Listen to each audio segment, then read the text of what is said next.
तो भाई कैसे हो आप सब? फिर से आ गया आपका भाई एक नई वीडियो के साथ।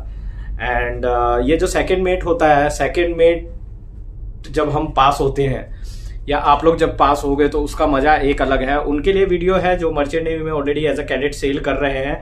ये वीडियो उनके लिए भी है जो मर्चेंट नेवी में आना चाहते हैं, जो स्टूडेंट, जो भाई लोग हमारे 10th और 12th में मेहनत कर रहे हैं एंड उनको अपना कैरियर शिपिंग में बनाना है। देखो मैं इसमें 2-3 चीज़ें बताना चाहता हूं जो कि मैं पहले की वीडियो में भी बता चुका हूं। एंड मेरी जो मोस्टली वीडियो रहती है आपके कमेंट्स के डिमांड पे रहती है। अब ऐसा 50 लोग कमेंट मारते हैं तो 1 by 1 मैं सबके वीडियो, सबके डाउट क्लियर करूंगा। इसमें एक ऐसा ही कमेंट था कि सर हमारा सेकेंड मेट पास नहीं होगा तो क्या हम एज अ कैडेट ज्वाइन कर सकते हैं, ऐसा कमेंट मारा था। तो वो भाई जरूर मुझे मतलब वीडियो देखने के बाद बताएं कि इस वीडियो से उनको कुछ फायदा हुआ या नहीं हुआ। तो इसका मैं आंसर आपको पूरा बताता हूं, बढ़िया से चीज समझा देता हूं ताकि आपकी समझ में आ जाए। अब सेकंड मेट सबको पता है क्या होता है, मैं क्लियरली बता चुका हूं। सेकंड मेट हमारा जो हम कैडेटशिप कंप्लीट कर लेते हैं, जैसे पहले तो एक तो प्रीसी ट्रेनिंग करी आपने। प्रीसी ट्रेनिंग कितने महीने की करी? प्रीसी ट्रेनिंग आपने 1 ईयर की करी, ठीक है ना भाई। प्रीसी ट्रेनिंग आपने 1 ईयर की करी। उसके बाद फिर आप क्या करते हो?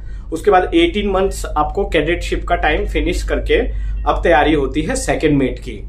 तो उसके बाद सेकंड मेट करने से पहले, जैसा कि मैं बताया, आपको कुछ कोर्सेज करने होते हैं, जैसे कि PSCRB हो गया, एडवांस फायर फाइटिंग हो गया, GMDSS हो गया, ROCRPA हो गया। ये कोर्सेज तो करने ही है। किसी ने पूछा सर इनमें कितना एक्सपेंसेस आ जाता है, इनमें कितना खर्चा आ जाता है, तो वो मैं एक वीडियो में बनाऊंगा। ये देखो, ये बोर्ड है ना, बोर्ड जो ये पीछे लगा हुआ है, यहाँ पे मैं समझा दूंगा बोर्ड पे ना कि कितना खर्चा आता है, क्या क्या प्रोसीजर है। क्योंकि अगर वो इस वीडियो में मिंगल करेंगे तो टाइम आप लोगों का बहुत ज्यादा स्ट्रेच हो जाएगा एंड आप बोर हो जाओगे मेरी वीडियो से, बोलोगे यार चले यार एग्जिट हो जा।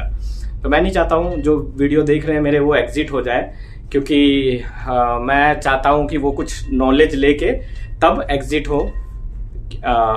एटलीस्ट मेरी मेहनत करने का फायदा हो, जो मैं बता रहा हूँ उसका फायदा हो। तो सेकेंड मेट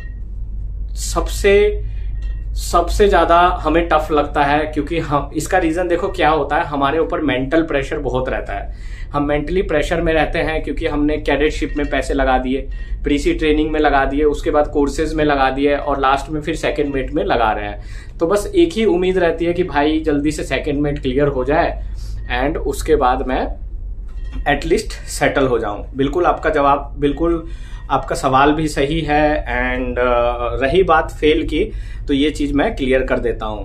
देखो, सबसे पहली बात लाइफ में आप लोगों को मैं एक चीज बताता हूं भाई, पॉजिटिव मोटिवेशन बहुत जरूरी है। क्योंकि आज के टाइम में इतनी निगेटिविटी हो चुकी है ना, हमारे पास इतने सारे, हम इतना रिस्क असेसमेंट करते हैं हर चीज का कि भाई इसका क्या होगा या नहीं होगा। ये सारे सवाल हमारे मन में आते रहते हैं, बिल्कुल, और सही भी है। तो इतना ज्यादा आपको सोचना नहीं है। सोचने से देखो क्या होता है, एक तो हमारा मतलब ज्यादा दिमाग पे प्रेशर पड़ता है, और सही काम भी ना, आपने देखा है जो दिन आपका खराब जाएगा ना, तो 1 by 1 वो पूरा दिन ही खराब जाता है, मॉर्निंग से इवनिंग तक खराब होता है। तो इसके लिए ऐसा नहीं करना है हमें। आपका सेकंड मेट क्लियर होगा, ऐसा कोई बंदा नहीं है जिसका नहीं क्लियर हुआ है भाई। क्लियर उसका नहीं हुआ है जो क्विट कर दिया है, जो गिव अप कर दिया है, उसका क्लियर नहीं हुआ है। अब मैं आपको समझाता हूं कि क्या मतलब कैसे होता है सेकंड मेट का एग्जाम। तो सेकंड मेट की सबसे पहले मैंने आपको बताया 4 मंथ्स की क्लासेस होती हैं, वो तो करनी ही पड़ेंगी आपको, वो क्लासेस करनी ही पड़ेंगी। उनकी जो फीस वगैरह है, कौन से इंस्टीट्यूट की कितनी है मैं बता दूंगा। मैंने गवर्नमेंट कॉलेज से किया था जो कि कोलकाता में है, IIPM नाम था। अभी शायद उसका नाम चेंज हो गया है IMU आने के बाद ना, उस टाइम जस्ट IMU आया ही था। तो उस कॉलेज का नाम IIPM था एंड वो कोलकाता के टाइम में, कोलकाता से मैंने अपना सेकेंड मेट क्लियर किया था। तो आप कहीं से भी कर सकते हो, चाहे वो कोलकाता हो, चाहे वो दिल्ली हो, चाहे वो चेन्नई हो, चाहे वो मुंबई हो या कांडला MMD हो। ये आपके ऊपर है कि आपको कहाँ से करना है। मैंने कोलकाता से किया था, रहता मैं दिल्ली में हूँ, मुझे कोलकाता सही ऑप्शन लगा, इसके लिए मैं कोलकाता गया था। मैंने वहाँ से सेकंड मेट, मतलब मैं जो है सब कुछ मेरा आप लोगों के सामने है, ऐसा कुछ छुपा के नहीं है। कोलकाता से मैंने सेकंड मेट किया था एंड बहुत अच्छा मेरा टाइम गया। मैंने मतलब फर्स्ट शॉट में मेरे क्लियर हो गए थे। पर मेरे कई ऐसे दोस्त हैं जिनके मतलब काफी अटेम्प्ट्स लगे थे, पर वो भी सेकंड मेट बन गए, इवन वो भी आज की डेट में कैप्टन है। अब मैं समझाता हूँ एग्जाम कैसे होता है। आपने 4 मंथ्स की क्लास कर ली, ठीक है। 4 मंथ्स की क्लास करने के बाद आपके टोटल 6 सब्जेक्ट्स होंगे। 6 सब्जेक्ट्स होते हैं जिसमें कि आपका जो चार्ट वर्क और स्टेबिलिटी का सब्जेक्ट है, उसमें 70% पासिंग मार्क्स है। अगर 200 मार्क्स का पेपर होता है तो उसका 70% हो गया 140। अगर आप 140 लाएंगे तो ही आप पास होंगे, अदरवाइज आप फेल कर जाएंगे। सेम इसी तरीके से ये 2 सब्जेक्ट ऐसे इंपॉर्टेंट होते हैं। फिर कार्गो वर्क का एक पेपर होता है, उसमें आपके 60% पासिंग मार्क्स चलेगा। 60% मतलब 200 में से 120 लाने हैं। और उसके बाद जो बाकी है, एक मेट्रोलॉजी का पेपर होता है, ब्रिज इक्विपमेंट का होता है, तो उनमें मेरे ख्याल से 50% है, तो डेट इज ओके। 50 मतलब 200 में से 100 लाने हैं। तो इस तरीके से टोटल 6 सब्जेक्ट होते हैं। चलो मान लो खुदा ना खासा 6 में से मैं 4 पास हो गया और 2 फेल हो गया, यही आपका सवाल है। तो आप जो 2 सब्जेक्ट आप फेल हो गए हो, उसका वापस से फिर से रिटर्न एग्जाम होगा। एवरी 4 मंथ्स में एग्जाम होते रहते हैं, समटाइम एवरी 2 मंथ्स में भी बीच में होते हैं, तो वो मैं चेक कर लूंगा कि कितने महीने, बट 4 मंथ्स में 100% होंगे ही होंगे, क्योंकि 4 मंथ्स में नया बैच होता है, फिर उनके एग्जाम होते हैं, तो उस टाइम आप दे सकते हो अगर फेल हो गए। रिटर्न की मैं बात कर रहा हूँ, अभी ओरल्स पे नहीं आया हूँ। इसके बाद ओरल्स भी है, MMD ओरल्स भी होते हैं, तो ये रिटर्न हो गए। तो आज नहीं तो कल आप पास हो ही जाओगे यार। जब 12th पास हो गए तो ये क्यों नहीं हो गए? 12th से आसान है, मैं इतना बता रहा हूँ भाई। जो आप लोगों ने 12th में अगर आप बोलते हो कि मेरे 70% है, 80% है, तो 12th से आसान है। तो ये हो गया, तो आपको मौका मिलेगा। ऐसा नहीं है कि आप फेल हो गए तो वापस से आपको कैडेटशिप करना है या फिर वापस से ये सब, ऐसा कुछ नहीं है। आपको मौके मिलेंगे और आराम से आप क्लियर हो जाओगे।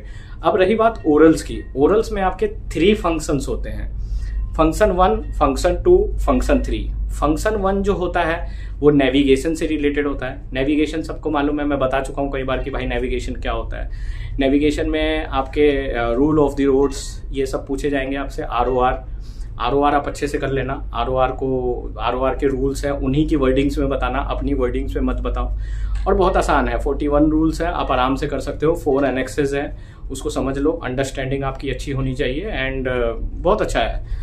मतलब ये हो गया, ROR हो गया। फिर चार्ट वर्क वगैरह की नॉलेज, पैसेज प्लानिंग की नॉलेज, तो ये सब फंक्शन 1 के ओरल्स में पूछा जाता है, जो कि आपको पढ़ाया जाएगा। रिटर्न्स में पढ़ाया जाएगा, प्रीसी ट्रेनिंग में पढ़ाया जाएगा, शिप पे पढ़ाया जाएगा, पोस्ट उसके बाद जब आप फंक्शंस करोगे तब पढ़ाया जाएगा। तो देखो कितना पढ़ने के बाद तब आपका ओरल होगा। और अगर मान लो फेल भी हो गए तो एवरी मंथ ओरल होता है। अभी जैसे 3 फंक्शन है, फंक्शन 1 आपको बताया मैंने नेविगेशन का है, फंक्शन 2 जो होता है कार्गो वर्क का है। कार्गो वर्क में कार्गो से रिलेटेड पूछा जाएगा आपसे, जो भी कार्गो से रिलेटेड क्वेश्चन है। कार्गो मतलब समझ गए ना, जो शिप पे सामान लोड होता है।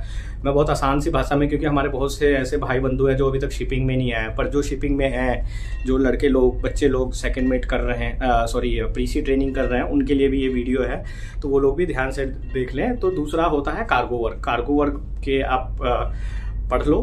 कार्गो वर्क पढ़ने के बाद तीसरा जो होता है उसमें स्टेबिलिटी, सोलास, मार्पोल, आपसे ये सब पूछे जाएंगे, जो LSFFA की रिक्वायरमेंट्स, ये सर्टेन टॉपिक्स हैं, वो कर लोगे अच्छे से तो आराम से हो जाता है। अब आइए बात करते हैं हम कि क्या होता है ओरल्स में। ओरल्स में 2 सर्वेयर होंगे, एक एक्सटर्नल होता है, एक इंटरनल होता है। पहले ऑफलाइन ओरल्स होते थे, नाउअडेज ऑनलाइन ओरल्स होते हैं।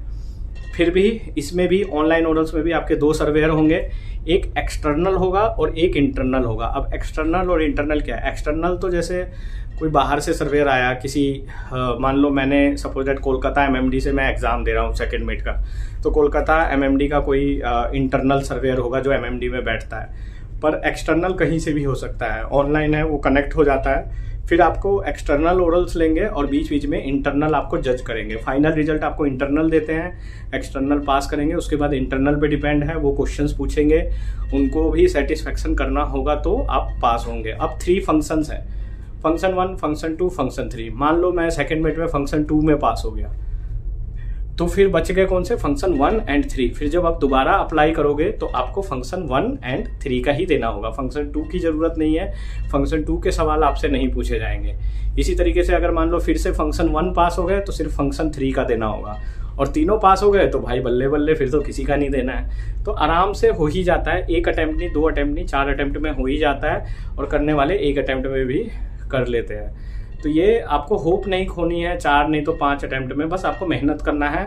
रिजल्ट भगवान के ऊपर छोड़ दो, आप पास हो जाओगे। और जो आपका सवाल था कि वापस कैडेटशिप में, तो भाई इतनी मेहनत करने के बाद फिर कैडेट में कौन जाएगा? कैडेट की लाइफ इतनी आसान थोड़ी ना। सब तो चाहते हैं कि भाई 18 महीने भी बहुत है, ट्रेनिंग फटाफट खत्म हो, क्योंकि यहाँ से आपकी एक नई जर्नी स्टार्ट हो जाती है। आप लाखों के मालिक बन जाओगे, आप इतना कमाओगे, रिस्पॉन्सिबिलिटी आपके शोल्डर्स पे होगी। तो ये मैंने वीडियो उनके लिए बनाई है जो हमारे भाई बंधु आना चाहते हैं इस प्रोफेशन में और आगे बढ़ के ऑफिसर, अच्छे ऑफिसर्स बनना चाहते हैं। इंडियन ऑफिसर्स का बहुत हाई डिमांड है, नाम है। अब वही अगर आप यूके से देते हो ओरल्स तो वहाँ पे अलग है। वहाँ पे जैसे अगर आप एक फंक्शन में फेल हो गए तो वापस से आपको 3 फंक्शन देने हैं। तो मैं हमेशा अपने बंदों को बोलता हूँ, अपने भाई बंदों को, भाई इंडिया से एग्ज़ाम करो, इंडिया बेस्ट है, इंडिया से बेस्ट कोई भी एग्ज़ाम्स नहीं है। तो ये मैंने छोटी सी एक वीडियो बनाई, होपफुली वीडियो आपको पसंद आई होगी। आप अपने कमेंट्स में ज़रूर बताएं एंड मेरी बेस्ट विशेज हमेशा आप लोगों के साथ थी, आप लोगों के साथ है और आप लोगों के साथ रहेगी। मैं फिर लाऊंगा, आपके कमेंट्स के हिसाब से वीडियो लाऊंगा, आप लोगों के हिसाब से लाऊंगा, जिससे कि आप तक सही नॉलेज और सही जानकारी मिल सके। और आप लोग कमेंट्स वगैरह में पूछते रहो, बताते रहो, तो इससे क्या है डिस्कशन बना रहता है। एंड कहोगे तो सेकंड मेट का सिलेबस वगैरह भी बता देंगे, वो सब भी ज़रूरी है। बट पहला टारगेट आपका IME-CT है, जो IME-CT क्रैक करो, कंपनी स्पॉन्सरशिप करो, ज्वाइन मर्चेंट नेवी एंड वहाँ पे ईमानदारी के साथ काम करो। चलिए फिर मिलेंगे नेक्स्ट वीडियो में, तब तक के लिए गुड बाय, टेक केयर, जय हिंद दोस्तों।